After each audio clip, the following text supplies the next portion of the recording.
Bonjour tout le monde, j'espère que vous allez bien. Aujourd'hui, je vous propose un jeu qui vous permettra de faire des maths pas plates. Donc, c'est un jeu qui est adoré des enseignants parce qu'on s'adresse évidemment à des enfants d'âge scolaire entre 9 et 13, de façon plus spécifique entre 9,5 et 12,5. Puis, on veut les aider à comprendre les opérations mathématiques que sont la multiplication et la division. Donc, dans Opération sauvetage, on a un bateau qui est en détresse ou un avion qui a disparu et on veut tenter de les retrouver pour les sauver. Pour ce faire, on doit effectuer des calculs mentaux qui impliquent des multiplications et des divisions, dont les réponses vont nous donner les coordonnées géographiques qui vont nous permettre de reproduire la trajectoire du bateau ou de l'avion.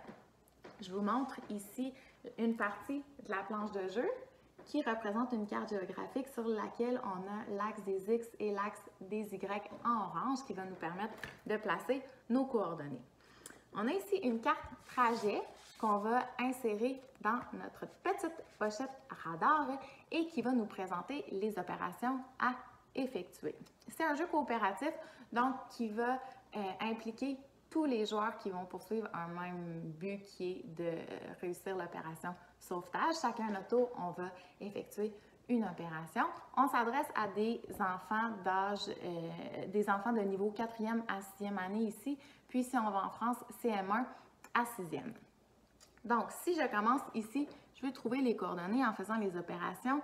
J'ai 2 fois point d'interrogation égale 16. Alors, ma première coordonnée, ça va être moins 8. Et ma deuxième, 10 fois point d'interrogation égale 20. Donc, ma deuxième coordonnée, ça va être plus 2.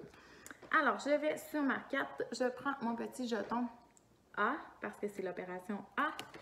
Et je regarde moins 8 plus 2, je place ma coordonnée ici. Donc, ainsi de suite, chacun à notre tour, on va effectuer les opérations.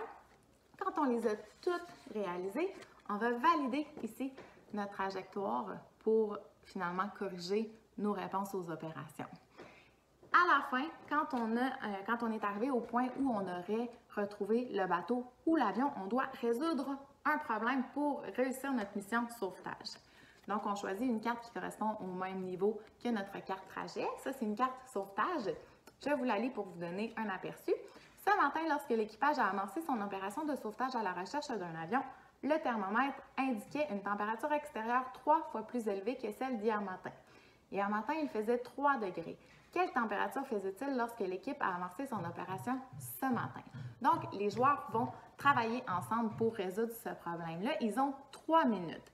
Chaque fois qu'ils ont eu une mauvaise réponse aux opérations qu'il y avait ici, on leur retranchait 15 secondes. Donc, supposons qu'ils ont eu 2 erreurs dans leurs opérations, on leur retranche 30 secondes. Donc, ils ont 2 minutes 30 pour résoudre ce problème. Puis, ils peuvent se valider ici. Tiens, si vous l'avez fait, vous aviez la bonne réponse avec 9 degrés. Ils peuvent se valider à l'endos. Donc, s'ils ont la bonne réponse, c'est qu'ils ont réussi leur mission sauvetage.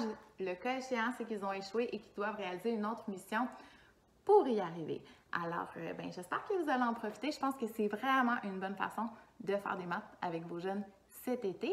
Puis, les parents qui ont des idées de suggestions de capsules ou qui ont des questions ou qui aimeraient avoir des variantes de jeu, peu importe, j'aimerais que vous me les écriviez ici. Bonne fin de journée!